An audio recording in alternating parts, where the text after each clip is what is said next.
बिस्मिल्लाहिर्रहमानिर्रहीम। अस्सलामु अलैकुम वरहमतुल्लाहि वबरकात। आज का फ़िक़ही मसला इंतहाई दकीक है और वो ये, जिस तरह बताया जाता है कि खून की मिकदार अगर दिरहम से कम हो बदन पर या लिबास पर तो इंसान नमाज पढ़ सकता है, उससे नमाज बातिल नहीं होती।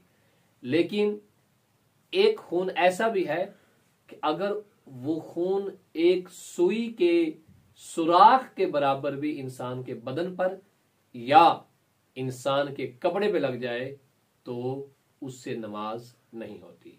और वो खून हैज, खून निफास और खून इस्तिहाजा है।